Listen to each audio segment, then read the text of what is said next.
నమస్తే, welcome to ప్రజా ప్రతినిధి న్యూస్. పట్టణ జనాభాకు అనుగుణంగా ఆశా వర్కర్లను నియమించాలని, పల్లె దవాఖానాకు పర్మనెంట్ డాక్టర్ను నియమించాలని, ఖాళీగా ఉన్న ఏఎన్ఎం పోస్టులను భర్తీ చేయాలని, ప్రతి పల్లె దవాఖానాలో కంటింజెన్సీ పోస్టులను భర్తీ చేయాలని, పల్లె దవాఖానాలో కాంట్రాక్ట్ అవుట్సోర్సింగ్ పద్ధతిలో పనిచేస్తున్న నర్సింగ్ స్టాఫ్ కు ఉద్యోగ భద్రత కల్పించాలని సిపిఎం జిల్లా కార్యదర్శి వర్గ సభ్యులు ఎంబి నర్సారెడ్డి, పట్టణ కార్యదర్శి గడ్డం స్వామిలు డిమాండ్ చేశారు. పార్టీ రాష్ట్ర కమిటీ పిలుపులో భాగంగా భద్రాచలం పట్టణంలోని మారుతినగర్, కంబాలపాడు, కళ్యాణ మండపం, ఆయుష్మాన్ భారత్ ఆరోగ్య మందిర్లను సందర్శించి సమస్యలపై సర్వే చేయడం జరిగింది. ఈ సందర్భంగా సర్వేలో సిపిఎం బృందం దృష్టికి వచ్చిన సమస్యలపై నాయకులు మాట్లాడుతూ పాలకులు వైద్యానికి అధిక నిధులు కేటాయించాలని డిమాండ్ చేశారు.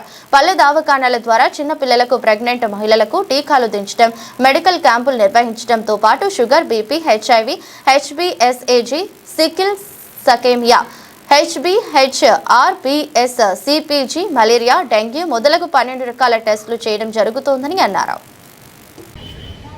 ఈరోజు సిపిఎం పార్టీ పట్టణ కమిటీ ఆధ్వర్యంలో భద్రాచల పట్టణంలో ఉన్నటువంటి పల్లె దవాఖానాలని సర్వే చేయడం జరుగుతోంది. ప్రధానంగా ఈ పల్లె దవాఖానాల్లో పరిశీలించినప్పుడు మేము ఇప్పుడు పక్కపక్కనే ఉన్నటువంటి 2 పల్లె దవాఖానాలు పరిశీలించడం జరిగింది. పన్నశాల గెస్ట్ హౌస్లో ఉన్నది, అలాగే సుభాష్ నగర్ కాలనీ ఉన్నది. ఈ దవాఖానా పరిధిలో 4000 చిల్లర మంది ప్రజలు ఉన్నారు. దానికి ముందు ఉన్నటువంటి పల్లె దవాఖానా పరిధిలో 7000 చిల్లర ఉన్నారు. కానీ ఆ 7000 చిల్లర ఉన్న దగ్గర కేవలం ఒకే ఒక ఆశా కార్యకర్త ఉన్నారు. ఇక్కడ 2 ఉన్నారు. అంటే ఇవాళ ఆశా కార్యకర్తలు అనేవారు భద్రాచలం పట్టణ జనాభా 70 నుంచి 80,000 ఉంటుంది. ఈ మొత్తానికి ఉన్నది ఎంతమంది అంటే 13 మంది, కేవలం 13 మంది. అంటే ఒక ఆశా కార్యకర్తకి 6 నుంచి 7,000 మంది ప్రజలు వస్తారు యావరేజ్. ఇంతమందికి సర్వీస్ చేయడం సాధ్యం కాదు. కానీ ప్రస్తుతం ఈ దవాఖానాలు పరిశీలించినప్పుడు ప్రధానంగా ఫీల్డ్ వర్క్ చేసేదంతా కూడా ఎక్కువగా ఈ ఆశా వర్కర్లు.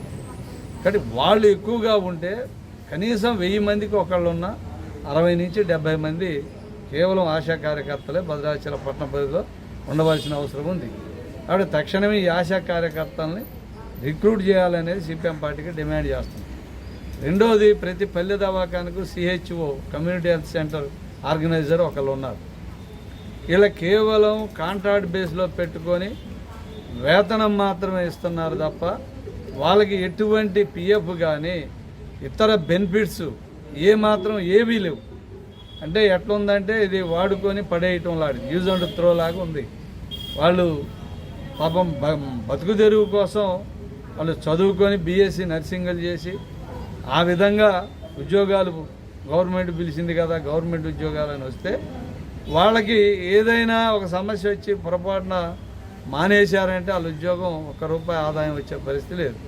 కానీ వాళ్ళకి ఎవరైతే కమ్యూనిటీ హెల్త్ వర్కర్లు ఉన్నారో వాళ్ళకి తప్పనిసరిగా పిఎఫ్, ఇతర ప్రభుత్వ ఉద్యోగులకు ఏ విధమైనటువంటి బెనిఫిట్స్ ఉన్నాయో వాటిని కల్పించాలని చెప్పి మేము చెప్తాను.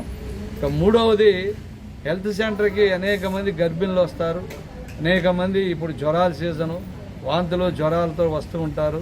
వాళ్ళు వాంటింగ్స్ అయ్యి చేసుకున్నా కానీ కనీసం తొడవటానికి ఇక్కడ ఒక హెల్పర్ అనేవాళ్ళు ప్రతి ఆరోగ్య కేంద్రానికి, పల్లె దవాఖానికి ఉండాల్సిన అవసరం ఉంది. కాంటింజెన్సీ వర్కర్ అని ఆ పోస్ట్ ఉంది తప్ప ఇక్కడ భద్రాద్రి కొత్తగూడెం జిల్లాలో ఉన్నటువంటి 152 పల్లె దవాఖానాలకి ఒక్కళ్ళను కూడా రిక్రూట్ చేయలేదు. కాబట్టి తక్షణమే ప్రభుత్వం ఇది ఊడ్చాలన్నా, ఒక బాత్రూమ్ క్లీన్ చేయాలన్నా, లేదు ఇక్కడ పరిశుభ్రత ఉండాలన్నా, రెగ్యులర్గా కాపలా ఉండాలన్నా కాంటింజెన్సీ వర్కర్ పోస్ట్ ఉంది కాబట్టి తప్పనిసరిగా దాన్ని రిక్రూట్ చేయాలని చెప్పి నేను కోరుతా ఉన్నాను.